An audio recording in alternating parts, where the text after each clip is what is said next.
Okay, it looks like you want my analysis again. It looks like you're looking for my analysis again. So let's go through your latest video, Seth. This is pitiful to watch. I don't know how anyone could be stupid enough to trust this. Poikonan is saying, yeah, no biggie. Even if you're in a state where it's illegal to have magic mushrooms, I'd go ahead and order up that Matrix bar. This. Okay. So I have two thoughts on that initially. Number one, I don't know Poinkanen at all.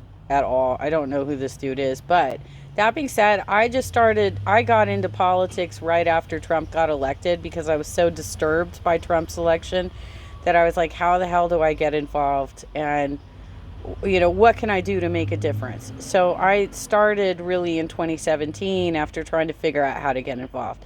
So I don't really know who this dude is. I don't know the entire live stream network. But in regards to the magic mushroom thing, that does they seem to be pushing drugs, this entire network. They do seem to be pushing drugs. And in fact, JoJo, who was the last activist who stayed with me, tried to get me to do mushrooms as well. And I told her straight up, I'm looking for work. And the kind of work that I do, I might get drug tested. I'm not going to try stuff like that. I'm not going to do stuff like that. So yeah, it does seem to be something of the culture of this particular network that they're pushing this shit. All right, let's see what else you got. Speaks for itself. And watch how he never answers the direct question of is there liability for basically selling magic mushroom chocolate bars to people in states where it's not legal. I noticed. Well, it's because nobody ever sues them for anything. They're always threatening to sue us.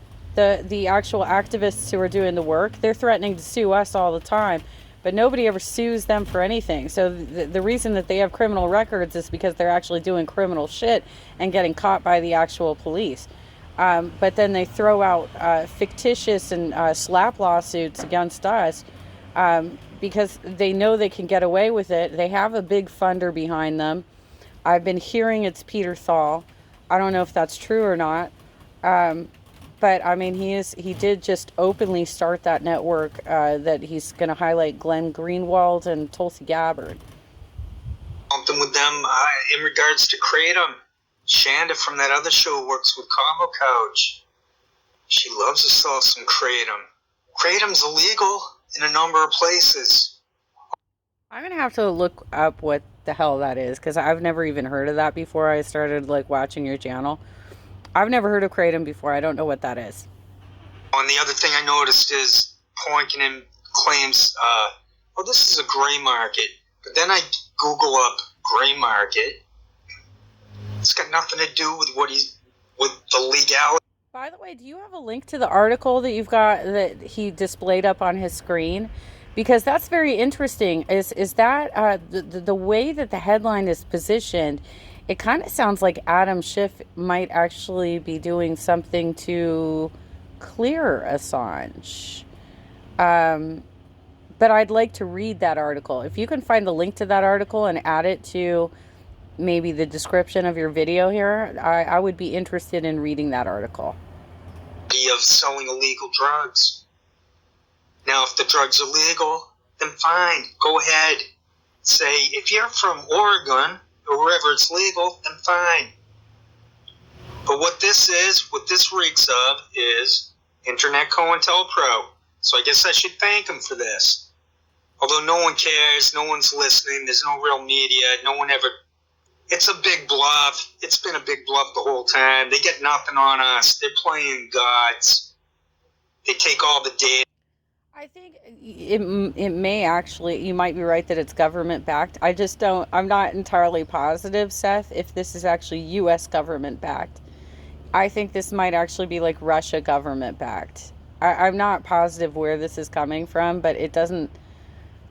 I don't know. Maybe it is because what is it? Was it the FBI or was it the CIA or something was trying to push out coke to the black communities in the 80s? That might be happening. that maybe I don't know. This is all speculative at this point. They think they understand. They don't know nothing. I've got more awareness in my pinky than these COINTELPRO jackasses have in their whole bodies. Let's go roll the film. Let's go to the film. Oh yeah, and also watch how he's a human typewriter. That's still on the table, the human typewriter shtick.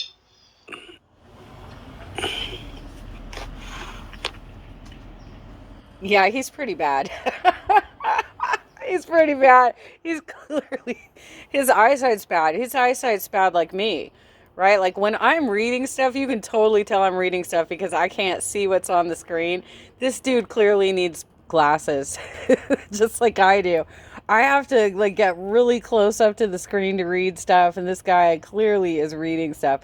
But maybe I don't know. I mean, like Tim Black said like a week ago that a lot of these shows are scripted. And he probably picked that up. He probably picked that up from you, Seth. Is there any legal liability for selling the Matrix bars in states where Cybin isn't legal? So, look, in all honesty, I'm pretty sure that, like, this is great. Like, this is gray market as fuck. There's nobody can sell you an eighth of shrooms yet. Like, well, I know in Oregon they can. In Oregon, I think. Mushrooms have been decriminalized in a number of places. We're going to see full legalization. I don't think that's accurate. Don't think that's accurate. Weed has been decriminalized. But they have a very difficult time. The dispensaries have to deal all in cash because they are unable to create like bank accounts and like it's a really difficult business to actually run. I don't think he's right, but I don't know for a fact. I don't know for a fact. It might have been decriminalized in Oregon. Um, it certainly hasn't been at a federal level. I don't think that's happened yet. It was basically the only reason that we can have weed dispensaries right now is because during President Obama's term, he said that he would not have the federal government pursue it anymore. But he did not. He didn't. I don't even think he decriminalized it. To be honest with you, he left it to states' rights. I think he left it to states' rights. I don't know what's happening. I'm not following the mushroom market. I'm not following it. Of psychedelics within the next 2 to 4 years. We are. Yeah. There's a minimum amount of legal risk you're putting yourself into by ordering them. For sure. There's significantly more legal risk that the manufacturers of the product are putting themselves in to make it and ship it. But I mean, honestly, if the DEA shows up at your house over a 3.5 gram chocolate bar, you could always be like, I didn't think it was real. Who are you kidding? Fuck. No, you can't. You cannot do that because there are a lot of people who have jobs where you actually get drug tested. That is, this dude, oh my God, that is so fucking irresponsible. I don't know. I shouldn't be giving legal advice. No, you shouldn't. Thanks for your time and consideration. This is the Tokyo Shemp News Service. I've been censored before. I've been fired for my journalism before. I've been blacklisted for what I tried to publish in The Nation in 2008. Which, if you don't know that story real quick, I was part of the election blog team for The Nation in 2008, and I'd started out covering Mike Gravel, and I interviewed him. I interviewed Dennis Kucinich. Iowa happened. I started just kind of cynically looking at John Edwards, and it panned out that I was right to cynically look at John Edwards, and I wrote about that. I got a little bit of trouble for writing that, and then it was all Obama. So I really took a look at Barack Obama, and I really took a look at who was supporting him and where his money was coming from and all this stuff. And I listened to him. And if you listened to him, he admits up front, like, I'm going to govern to the right of Reagan. So I tried to have an article published in the Nation called Barack Obama, Reagan with a Tan. And I was immediately... That's fucking racist, dude. What an asshole. What an asshole. Invited to become successful elsewhere. Everything that I had written for the Nation was removed. Anytime I would try to get a job for a number of years at any other, like, quote unquote legitimate publication, nothing. Absolutely nothing. Had one guy tell me that, like, oh no, dude, we can't hire you. And to top it all off, the person who was the politics editor at the Nation at the time was Chris Hayes. So Chris Hayes. But why would anybody hire you? Sound like you're intoxicated all the time. Like, why would anybody want to hire you if you sound like that? Especially for a media role. Why would anybody hire you if you're not articulate and you sound like you're fucking high all the time? Fired me. Hey, that's kind of... Hey, I got fired from Chris Hayes, man. That's awesome. That's like, wow. It looks like I can do body language analysis for 9 or 10 minutes. This guy is so stupid to have lied that blatantly. His idea to doing that is that the Manitalk channel gets next to nothing for views. He imagines he can get away with it in that respect. He wouldn't be saying that on Graham Elwood's show or anything like that. Jimmy Dore, I doubt he would lie so blatantly like this. He said he did interviews with Kucinich. He mentioned another big name, I now forget, but anyway, I don't believe it. He mentioned Kucinich and Gravel. Okay? Both of those people are, well, Gravel has passed away, but they were both approachable.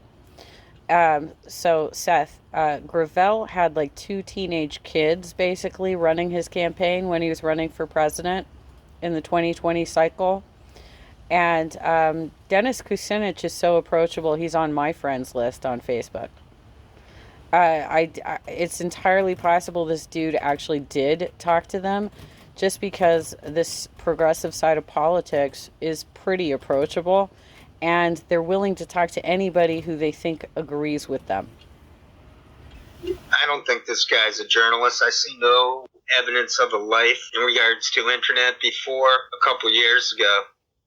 I wish others would join in and help me on this, at least confirm some of these findings, follow the same path as me, or close, similar. Hey, I'm giving you the best analysis I can of the video. I don't have the kind of connections you're looking for to promote out this type of material and get it in front of Chris Hayes. But on top of it, Seth, you have been so abusive to me, and you've said so many horrible things about me, and you call me fat. You call me stupid. You basically, you've said so many horrible things about me that why would I even push out your material to my larger audience? The best I'll do for you is analyze this video and put it on my YouTube channel where I have a rather small audience. But I'm not going to put you in front of my Facebook audience where I actually know people like Dennis Kucinich. I'm not going to fucking do that for you. If you want to start taking down some of the bullshit that you've said about me, some of the crap that you've said about me, then I might consider displaying some of your findings. But I'm also, I will still have in the back of my head that you misread gravitas. I will still remember that. One should present what was said here on Red Economics Manitalk, present it to Chris Hayes, and expose these people. This guy is a liar. He shouldn't be able to get away with this type of blatant disinfo shilling. None of them should. We'll just go for the first 8.5 minutes. I'll try not to be too obnoxious, drowning them out. 5, 4, 3, 2, 1, start. Guest that I've always wanted to have on this show, that I've been following for quite a while now, that's had some great guests on his show, especially in regards to Julian Assange. I have Slow News Day, Slow News Day show, Steve. Hey, Steve. How's it going, James? Hello, Good, man, Stevie. good. All right, so They have a buzz in the background. you had recently Ryan on. I'll try to let me tell you the reduce it. story. He left us. He. By the way, Eli said that Slow News Steve was working with him. He told me that. Told his office phone. He gave his office number on your show. And I've always talking wanted about to talk Ryan to this guy and Christian. get his opinions and his information and stuff He like plugs that. No More I've been News. following him ever since this COVID crap started. And so I called him right Man after Talk your show. plugs And he picked up. No More I'm like, News. right? Yeah, right, yeah. In a I few go, hey, we got a minutes show. somewhere. Just a few viewers. I'd just like to have you on at some point. Sure. So he was going to be on yesterday. Couldn't Stevie, make her it, but he job was is to on just today. nod. Great conversation. Your conversation with him was fantastic. She's acting He's engaged. just going It's through so subtle much. co-workers. See, she's It's just fake the up and censorship. down in the head. We actually see Man Talk staring at her the at her job. censorship. When I He's saw more Julian, natural at it. knowing that Julian Assange was imprisoned, He just in made a Ecuador sound. for fucking how many years? Well, he was in the embassy, but yeah, right. I mean, that's UN working group on arbitrary detention ruled that he was being arbitrarily detained, so he did. Okay, so let me give you some body language feedback. People are taught, not only within acting, but also within sales or any aspect where you have to visually present yourself, that you need to be aware of your appearance on the screen at all times. And that's why they're trying to not just sit there with like what's called resting bitch face. Okay? So they are hyper aware right now of what they look like on the screen. And that's probably why you're getting some feedback from these people that they're uncomfortable in their moment, because they are hyper aware of what they look like on the screen. This is one of the reasons I turn my video off when I'm on Zoom meetings, because I don't want to have to fucking worry about it. Another thing that they coach sales and actors and anybody in telesales is that you can't have dead air. You cannot have dead air. So that's one of the reasons we do a lot of ums and so on and so forth. My brother just texted me. Apologies. I'm probably going to wrap this up pretty quick because it looks like you're just going to do body analysis from here on out. And I think that I caught like your main bullets. I'll watch the rest of it later, but I don't really want like texts coming up from my brother while I'm like talking to y'all. So we'll stop there.